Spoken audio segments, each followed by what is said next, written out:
Nous sommes bien arrivés à l'aéroport de Bologne et la prochaine étape est de prendre un train qui nous amènera jusqu'au centre où se trouve l'appartement où nous allons séjourner les prochains jours. Bien arrivé dans notre logement, je vous montre un petit peu la chambre, c'est tellement mignon.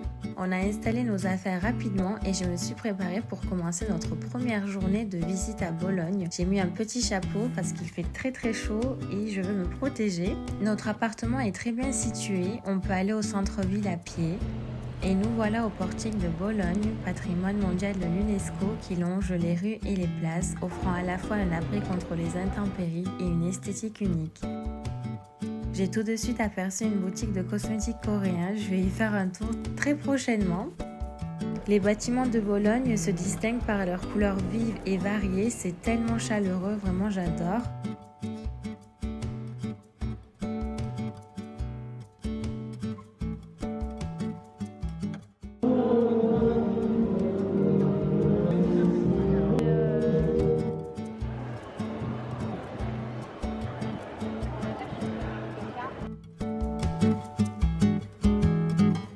On peut apercevoir la tour Asinelli qui est le symbole de la ville et qui mesure 97 mètres de hauteur.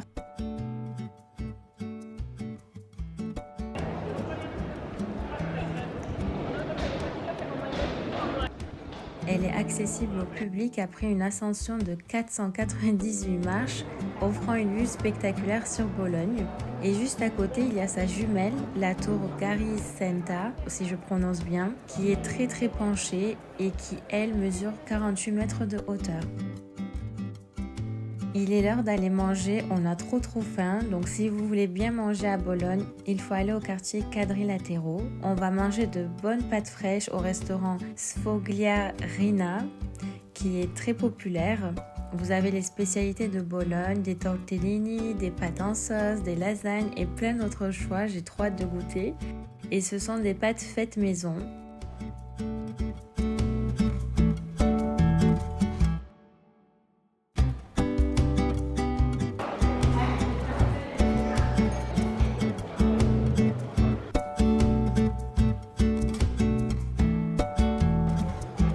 On a pris des tortellini, j'essaie de prononcer comme les Italiens, à la sauce tomate. Comment vous dire, c'était absolument délicieux, j'ai trop aimé.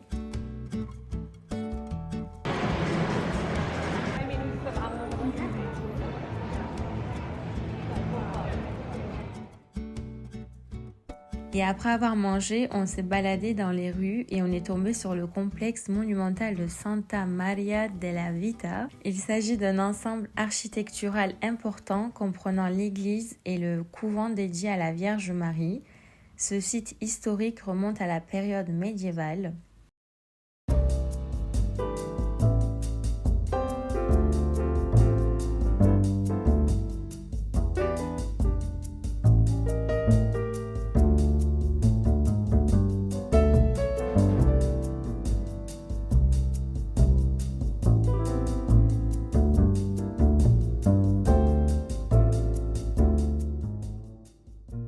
C'était très beau et après notre visite, on a traversé des petites rues pour enfin découvrir la Piazza Maggiore, le centre historique et la place emblématique de Bologne.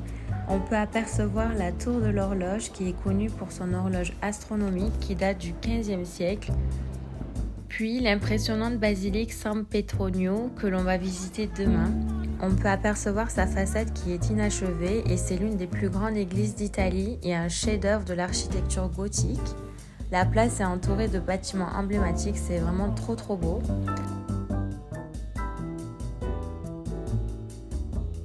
C'est maintenant l'heure de faire une petite pause. On est arrivé au café historique de Bologne qui se nomme Terzi, une adresse mythique de Bologne qui a été fondée en 1930.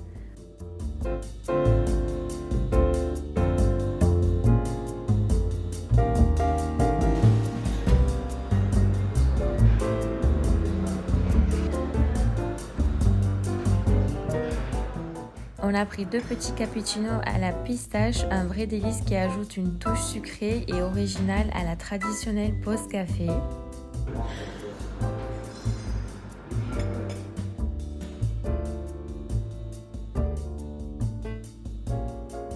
J'avais trop envie de visiter une boutique Bialetti, une marque italienne emblématique connue pour ses cafetières moka, l'un des symboles de la culture café en Italie. Les cafetières sont tellement belles, j'en veux absolument une pour la maison. Donc là, j'hésite vraiment parce qu'il y a beaucoup de choix.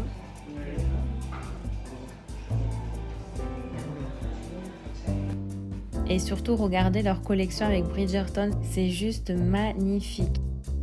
Finalement, on a acheté le modèle en noir avec un fini mat, du coup je vous montrerai tout ça à la maison. Pour le dîner, on a mangé une bonne lasagne que j'ai oublié de vous filmer, désolée, mais je n'ai pas oublié les desserts, c'était vraiment trop bon. On a pris une assiette de 3 desserts avec un tiramisu, une panna cotta et un flan, c'était excellent. À chaque voyage, on adore visiter les supermarchés. Donc là, on s'est dirigé vers Conad. C'est une chaîne de supermarchés bien connue en Italie. Il y a une vaste gamme de produits alimentaires avec une attention particulière aux produits locaux et italiens. On voulait absolument goûter la crème à la pistache et mon mari l'a trouvée. Je suis trop contente. Je trouve que c'est une option assez intéressante pour les visiteurs qui souhaitent goûter des spécialités locales ou acheter des produits italiens authentiques par exemple. Le rayon fromage était fabuleux, j'avais vraiment envie de tout prendre, moi qui adore le fromage.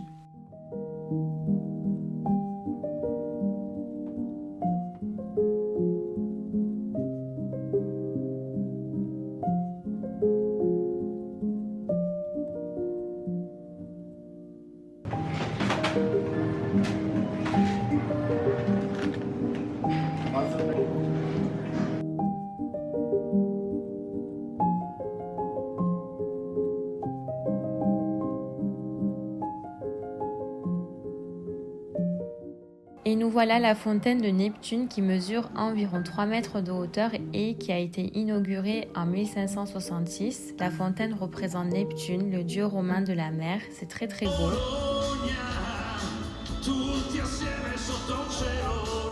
Et on a eu droit à un petit concert sur la Piazza Maggiore. Il y avait du monde et je trouve que c'est une ville très vivante.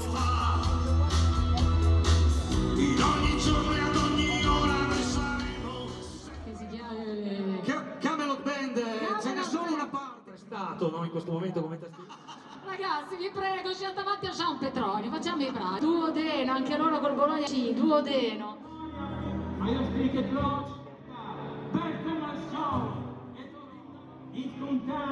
canta Spinelli, con canta.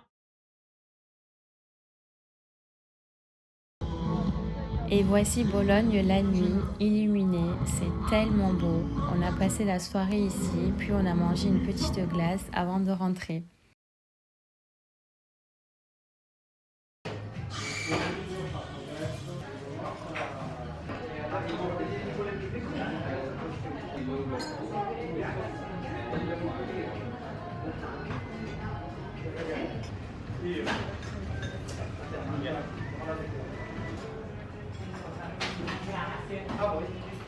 On commence notre deuxième journée en se rendant dans un café cosy pour déguster des croissants à la crème de pistache, des pancakes délicieux, le tout accompagné d'un cappuccino bien crémeux. C'était trop bon. Puis on est allé visiter la basilique San Petronio. Pensez surtout à vous couvrir si vous comptez la visiter car j'ai dû acheter un châle à l'entrée pour y accéder. Dès que vous entrez dans l'église, vous êtes immédiatement captivé par les arcades élégantes et les magnifiques fresques qui décorent les murs.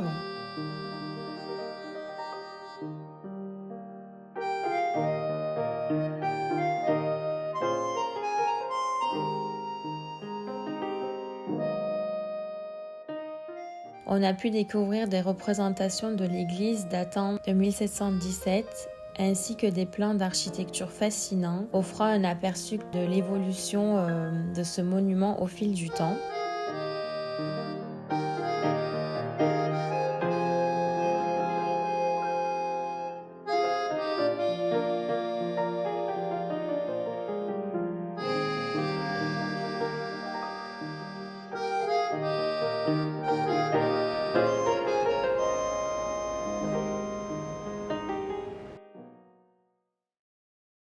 Et maintenant, c'est l'heure de manger. On s'est dirigé vers le Mercato di Mezzo, un marché couvert historique situé en plein cœur du centre-ville. Ici, vous pouvez découvrir les spécialités culinaires locales. Et nous, on a pris des pizzas et un chausson frit à la mozzarella et aux tomates qui se nomme Panzerotti.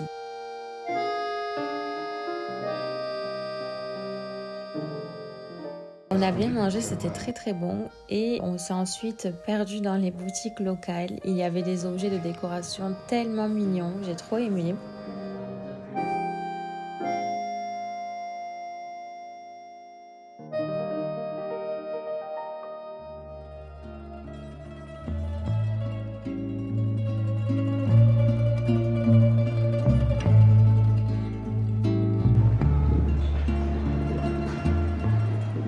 On s'est ensuite dirigé vers le musée archéologique de Bologne. Regardez cette petite statue, c'est trop mignon vraiment.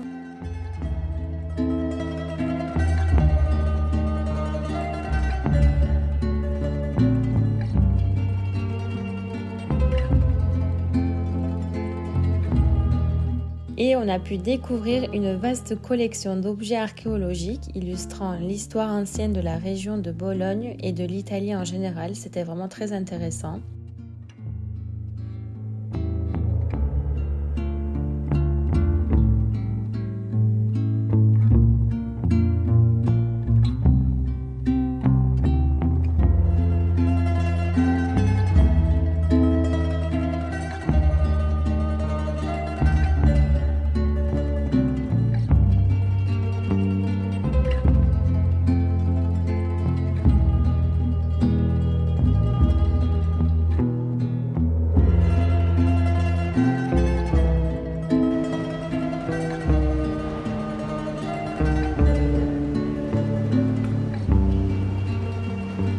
La visite a été fascinante mais très longue et je vous avoue que j'avais besoin de faire une petite pause gourmande. J'avais mal aux pieds, j'étais fatiguée et à quelques pas du musée, on a savouré une délicieuse glace et on s'est reposé avant de repartir vers le musée. Cette fois, direction les expositions sur l'Égypte antique que j'avais hâte de découvrir car j'avais déjà voyagé en Égypte et c'est un voyage qui m'avait profondément marqué. Et vu que je suis passionnée par l'histoire de ce pays, j'avais trop envie de voir cette exposition. On a pu découvrir des objets fascinants comme des momies, des statuettes. On a aussi vu une momie de crocodile, des bijoux de l'ancienne époque et des objets précieux. J'ai vraiment apprécié cette visite et c'était vraiment très très très intéressant.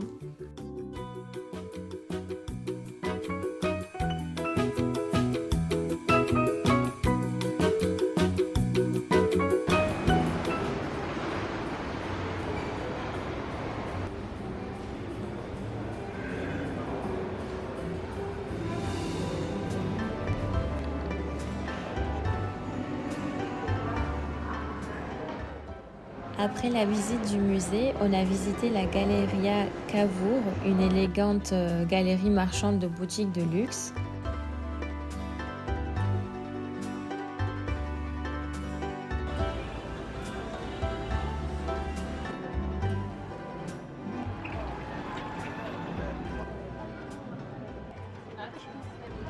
On s'est un petit peu promené et on a terminé la journée en visitant le sanctuaire de la Madonna di San Luca. On s'est d'abord rendu à l'arrêt pour prendre le train express qui nous amènera au sanctuaire. Donc on a pris le train à la place Maggiore. Le sanctuaire de la Madonna di San Luca est un important lieu de pèlerinage situé sur la colline de San Luca qui est à l'extérieur de Bologne. Le sanctuaire est particulièrement célèbre pour son chemin couvert, un long portique de 3,8 km de long, constitué de 666 arcades qui mènent à l'église depuis le centre-ville de Bologne. Ce portique est le plus long du monde et permet de gravir la colline en étant protégé des intempéries. Nous, bien sûr, on va parcourir tout ce chemin avec le petit train, sinon ça va être beaucoup trop long. Donc là, on est bien arrivé au sanctuaire, c'est vraiment très très beau. Je vais vous faire une visite de l'intérieur. Donc à l'intérieur du sanctuaire, vous trouverez l'icône de la Vierge Marie entourée de fresques, de sculptures, de reliques et d'offrandes laissées par les pèlerins, créant une ambiance assez spirituelle et historique. Ensuite, on est monté à la terrasse panoramique du sanctuaire. Il y avait 485 marches, c'était très rude, c'était tout serré, enfin vraiment on a galéré, mais ça en valait le coup car on a pu profiter d'une vue magnifique sur Bologne et ses environs, c'était très beau. Guys, buon appetito. On termine la journée en mangeant une bonne pizza. Regardez la taille de ces énormes pizzas. Franchement, elles étaient énormes, mais elles étaient excellentes.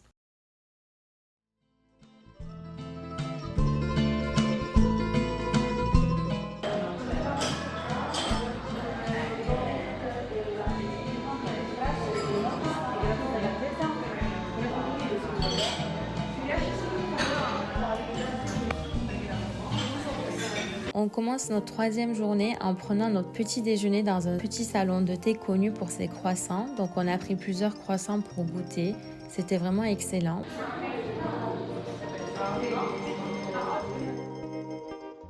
Mon préféré, c'était le croissant à la crème de vanille. Et aujourd'hui, on va visiter la tour de l'horloge. Donc cette tour médiévale datant du XIVe siècle est un symbole de l'histoire et de l'architecture de Bologne, offrant une vue imprenable sur la ville depuis son sommet. L'horloge est remarquable non seulement pour sa taille, mais aussi pour son mécanisme complexe qui indique l'heure, les phases de la lune et d'autres informations astronomiques.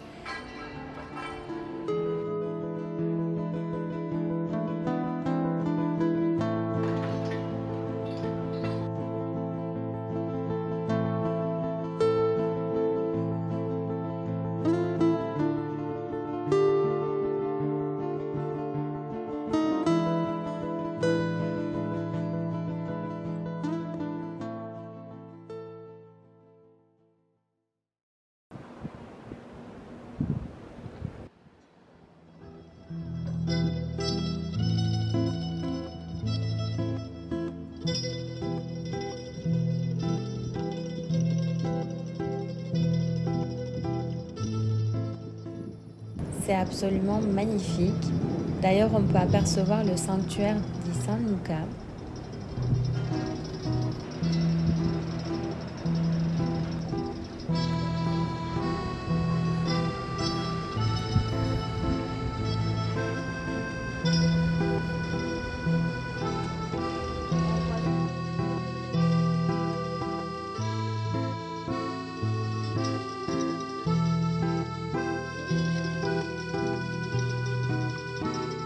Je vous conseille vraiment de visiter cette tour. C'était une très belle expérience pour nous.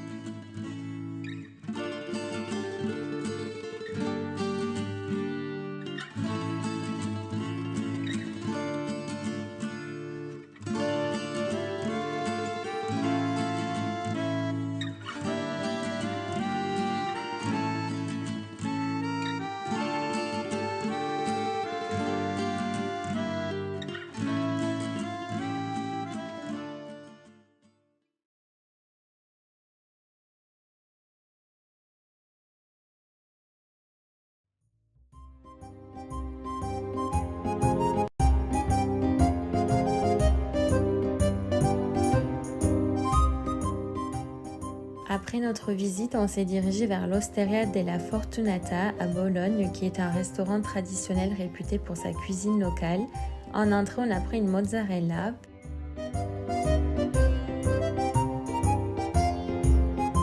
Puis, mon mari a pris les spaghettis au pesto.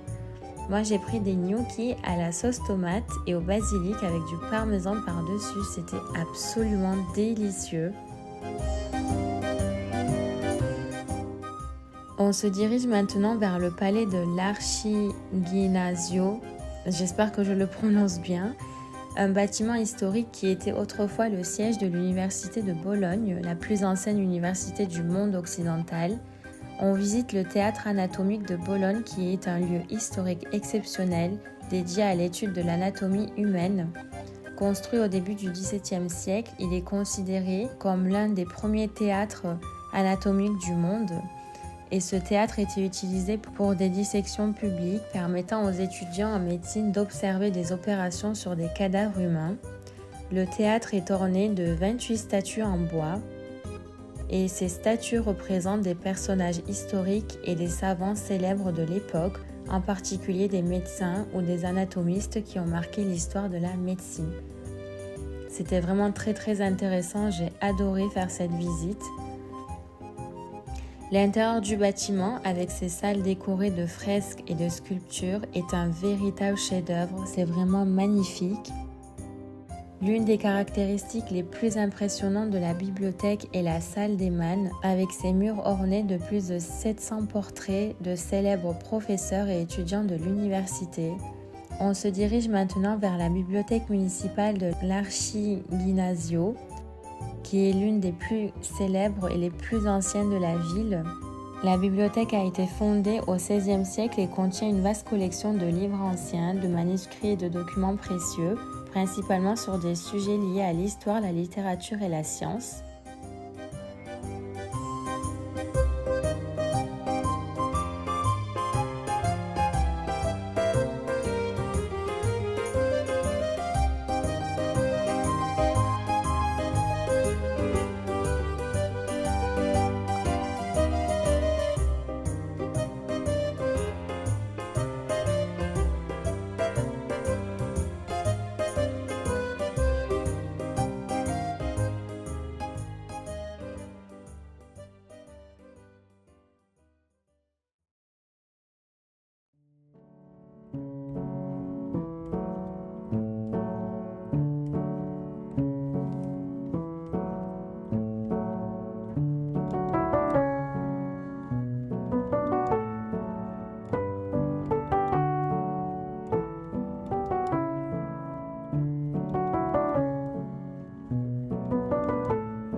Et enfin, notre dernière visite, le musée et bibliothèque internationale de la musique. À l'entrée, il y avait une exposition et on a pu voir les guitares de Brigitte Bardot. J'ai trop adoré, vraiment, j'étais trop contente de voir ces guitares.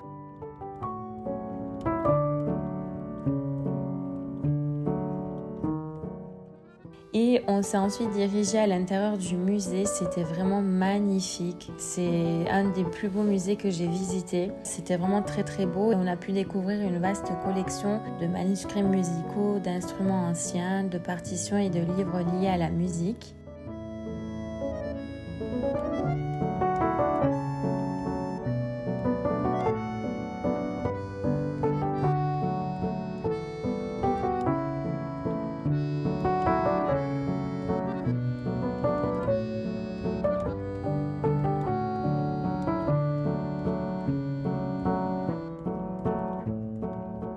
On a terminé la journée en mangeant de bonnes pizzas, bien méritées, après une longue journée. Et voilà le dernier jour avant de quitter Bologne. On voulait absolument goûter le tiramisu de chez Mr Coffee Bistro, que l'on a réservé à l'avance. C'était vraiment délicieux. On est passé par la Piazza Maggiore pour prendre le bus qui nous conduisait à la gare. Et la pluie a commencé à tomber. On a pu découvrir Bologne sous la pluie. C'était tellement romantique, presque comme un adieu.